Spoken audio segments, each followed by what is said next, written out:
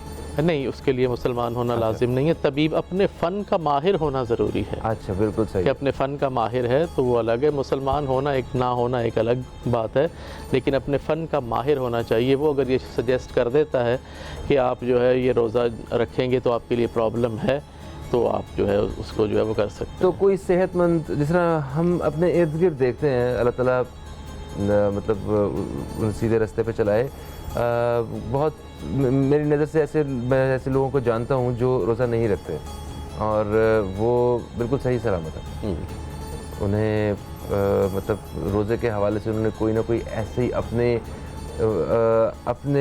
سے ہی نا کوئی ایسا جواز بنائے ہوئے انہوں نے، نہیں میں سگریٹ کے بغیر نہیں رہ سکتا بھائی، تو میں روزہ نہیں رکھ سکتا، نہیں مجھے بھوک بہت لگتی ہے یار، مجھے پیاس بہت لگتی ہے، میرا گزارا نہیں ہے۔ اچھا، کوئی نہ کوئی جسٹیفیکیشن انہوں نے بنائی ہوئی ہے اپنی زندگی میں، تو ایسے جو احباب ہیں ان کے بارے میں آپ کیا کہنا چاہیں گے؟ دین اسلام کیا کہتا ہے؟ جی، انہی چیزوں کے لیے ہی تو روزہ ہے نا جی، روزہ ہے ہی ایسے لوگوں کے لیے کہ جن کو بھوک زیادہ لگتی ہے، کیونکہ ہر بندے کو بھوک تو لگتی ہے، یہ کوئی جواز تو نہیں ہو سکتا۔ روزے کا تو مزہ ہی تب آنا شروع ہوتا ہے جب بھوک لگتی ہے، اور اس لیے یہ تو اس میں جو ہے وہ کوئی جواز ہی نہیں ہے، یا جو سگریٹ پینا یہ کوئی جواز نہیں ہے۔ اسلام میں نشہ ویسے ہی جائز نہیں ہے، نشہ حرام ہے، تو آپ ایک حرام چیز کے لیے ایک حلال چیز کو چھوڑ رہے ہیں، تو یہ اپنی تعویلیں ہیں، اس کا اسلام سے کوئی تعلق نہیں ہے، اور سخت گناہ گار ہیں ایسے لوگ جو جان بوجھ کے روزہ چھوڑتے ہیں، اور ایک رمضان المبارک کا روزہ اگر کوئی جان بوجھ کے چھوڑ دیتا ہے یا مس کر دیتا ہے تو سارا سال بھی وہ روزے رکھتا رہے تب بھی اسے اس کی جو ہے وہ والا ثواب، وہ حیثیت حاصل نہیں ہو سکتی جو کہ رمضان المبارک میں روزہ رکھنے کی ہے۔ آپ دیکھیں کہ عام دنوں میں اگر کسی سے روزہ ٹوٹ جاتا ہے یا توڑ دیتا ہے کوئی، تو وہ اس کی صرف قضا رکھے گا، اس کے بدلے میں ایک روزہ رکھے گا۔ لیکن اگر کسی نے رمضان المبارک کا روزہ توڑ دیا تو وہ قضا کے ساتھ کفارہ بھی ہے کہ ایک روزہ تو وہ اس روزے کی قضا ہے، ساتھ میں 60 متواتر روزے رکھنے ہیں کفارے کے طور پر، اس لیے کہ اس نے روزہ تو توڑا ہی، ساتھ ہی احترام رمضان کو بھی پامال کیا۔ تو رمضان المبارک کا احترام پامال کرنے کی سزا یہ ہے کہ کفارے کے طور پہ متواتر 60 روزے رکھے، یا پھر جو ہے وہ 60 مسکینوں کو 2 وقت کا کھانا کھلایا جائے۔ اچھا، اگر کسی گھر میں، کسی فیملی میں کوئی خاتون جو ہیں جو پروگرام دیکھ رہی ہیں، کوئی صاحب دیکھ رہے ہیں، اگر وہ ان کا لائف پارٹنر جو ہے اگر وہ روزہ نہیں رکھتا ہے، ٹھیک ہے، تو کیا باقی، یا ایک گھر میں کوئی ایک بیٹا ہے وہ روزہ نہیں رکھتا یا بیٹی ہے وہ روزہ نہیں رکھتی، تو کیا باقی گھر والوں کی بھی کوئی ذمہ داریاں ہیں اس حوالے سے؟ بالکل ہے جی، والدین کا کام ہی تربیت کرنا، ان کو کہنا ہے، والدین کو چاہیے، بڑوں کو چاہیے کہ ان کو گائیڈ کریں، اس طرف لے کے آئیں کہ آپ روزہ کیوں نہیں رکھتے، آپ روزہ رکھیں، ان کو ڈرائیں بھی اللہ کے عذاب سے، اور ساتھ خوشخبریاں بھی سنائیں، انہیں بتائیں بھی کہ آپ روزہ رکھیں گے تو آپ کو یہ انعامات ملیں گے، اور اگر آپ چھوڑیں گے تو اللہ کی ناراضی کا سبب ہے، تو اس لیے یہ بڑوں پر یہ لازمی ہے۔ اسی طرح ایک بیوی کو بھی جو ہے وہ یہ نہیں صرف شوہر کا کام ہے کہ وہ بیوی کو کہے کہ تم نماز پڑھو، تم روزہ رکھو، بیوی کا بھی یہ کام ہے کہ وہ شوہر سے کہے کہ آپ کیوں نہیں نماز پڑھتے، آپ بھی نماز پڑھ لیجیے، آپ روزہ کیوں نہیں رکھتے، آپ ماشاءاللہ سے صحیح ہیں، آپ روزہ رکھا کریں۔ تو یہ بیوی سے بھی پوچھا جائے گا۔ اللہ تبارک و تعالی حشر والے دن بیوی سے بھی باز پرس کریں گے کہ آپ نے اپنے شوہر کو اس طرف دین کی طرف کیوں نہیں لے کے آئیں۔ جہاں شوہر سے پوچھا جائے گا یا والدین سے پوچھا جائے گا، وہیں پر بیوی سے بھی پوچھا جائے گا کہ آپ نے ان کو کیوں نہیں کہا، آپ کی بھی ذمہ داری تھی۔ صحیح۔ اب آخری سوال اسی حوالے سے وہ یہ ہے کہ سفر کے دوران روزہ رکھنا چاہیے؟ کچھ لوگ کہتے ہیں کہ آج کا جو سفر ہے وہ اتنا سخت نہیں ہے جس طرح پہلے مطلب کئی گھنٹے اور دن لگا کرتے تھے، آج مطلب ہزاروں کلومیٹر جو ہے وہ کچھ گھنٹوں میں آپ بائی ایئر ٹریول کر لیتے ہیں اور کوئی مشکل نہیں ہوتی ہے، تو ایسے بارے میں، اس بارے میں کیا کہتے ہیں آپ؟ کہ ایسا نہیں ہے، سفر تو سفر ہی ہے، جو احکامات ہیں اسلام کے اندر وہ وہی رہتے ہیں، وہ تبدیل نہیں ہوتے۔ اگر ہم کہہ دیں کہ جی پہلے تو اس طرح کی مساجد میں بھی سہولتیں نہیں تھیں تو اب ایک کی بجائے 2 نمازیں پڑھ لیں، تو ایسا تو نہیں ہے۔ تو سفر کے اندر جو ہے روزہ اگر چھوڑ دیتے ہیں تو اس کی قضا بعد میں رکھ لیں، کوئی حرج نہیں، جائز ہے۔ لیکن اگر کوئی سفر کے اندر بھی رکھ لیتا ہے، اس میں اتنی قوت ہے، تو یہ ثواب کا کام ہے، بہت اچھی بات ہے۔ کہتے ہیں کہ یہ افضل ہے، اعلیٰ کام ہے، مستحب ہے، تو اس لیے انہیں رکھنا چاہیے۔ شارٹلی، کیونکہ میں نے آپ سے پوچھنا کچھ اور ہے، مگر اس موقع پہ فقہ جعفریہ کے مطابق کیا رہنمائی؟ وہ یہ ہے کہ قرآن پاک میں ہے کہ روزہ جو ہے نا وہ مریضن او علی سفرن، کہ مریض کے اوپر بھی روزہ نہیں ہے، مسافر کے اوپر بھی روزہ نہیں ہے۔ اگر کوئی وجداناً بیمار ہے تو اپنے ایک روزے کی ایک مد دے دے، یعنی ایک بندے کو کھانا کھلا دے۔ صحیح۔ اور اگر سفر میں ہے تو روزے کا قلم ہی نہیں ہے، اچھا، پھر ہے ہی نہیں، قلم ہی نہیں، ٹھیک، یعنی وہ کہ بعد میں رکھیں گے آپ۔ مطلب آپ کا کہنے کا مطلب ہے کہ اگر آپ سفر میں ہیں تو آپ کو چھوٹ ہے، تو آپ کو کوئی ضرورت نہیں ہے رکھنے کی، اور نہیں رکھیں گے آپ، بالکل نہیں۔ ٹھیک ہے، اوکے۔ آتے آخری 2-2.5 منٹ ہے پروگرام کی، جو ہمارے ڈیوریشن ہے وہ بھی اپنے اینڈ پہ آئی ہوئی ہے۔ سر، رمضان کا مہینہ جہاں برکتوں کا مہینہ ہے، وہاں حضرت علی علیہ السلام کی شہادت کا مہینہ بھی ہے، اور آج ہم دوسرے عشرے میں ہیں، دوسرے عشرے میں ان کو ضرب بھی لگی تھی۔ مختصراً بس اصل میں عرض کروں کہ آج بھی اگر دنیا میں کہیں بھی نمازیوں کے اوپر کوئی دھماکہ ہوتا ہے، ان کو مارا جاتا ہے، کہتے ہیں دہشت گردی ہے۔ کئی مجالس کے اوپر کوئی ذکر امام حسین ہو، ذکر خدا ہو، وہاں مارا جاتا ہے تو کہتے ہیں یہ دہشت گردی ہے۔ اسلام میں یہ مولا علی علیہ السلام کو محراب مسجد میں سجدے کی حالت میں یہ ملاؤن نے جو ضربت لگائی، یہ اسلام کے پلیٹ فارم پہ پہلی دہشت گردی ہے۔ اللہ۔ اور وہ عبد الرحمن نامی ایک مسلم کے حوالے سے ہے کہ وہ تھا تو مسلم، لیکن اس نے مولا کائنات مولا علی ابن ابی طالب کو محراب مسجد میں اور سجدے کی حالت میں یہ ضربت لگائی۔ بڑا سانحہ ہے، اور میں سمجھتا ہوں کہ جتنا اس کے اوپر افسوس کیا جائے اور ریسرچ کی جائے، سوچا جائے، میں سمجھتا ہوں ہر مسلمان کے اوپر واجب ہے۔ اللہ تعالیٰ ہم سب کو رسول پاک صلی اللہ علیہ وآلہ وسلم کے بتائے ہوئے طریقوں کے مطابق اور آل رسول کے جو طریقے تھے ان کے مطابق عبادات کرنے کا ہمیں موقع دے، توفیق دے۔ آپ مہمانوں کا بے حد شکریہ، آپ تشریف لائے۔ دوستو ہمارے آج کی نشریات کا وقت جو ہے وہ اپنے اختتام کی طرف آ گیا ہے۔ مجھے اور اس نشریات کی جو ٹیم ہے ان سب کو دیں اجازت، آپ سے انشاءاللہ پھر ملاقات ہوگی۔ تب تک کے لیے خدا حافظ۔ پاکستان زندہ باد۔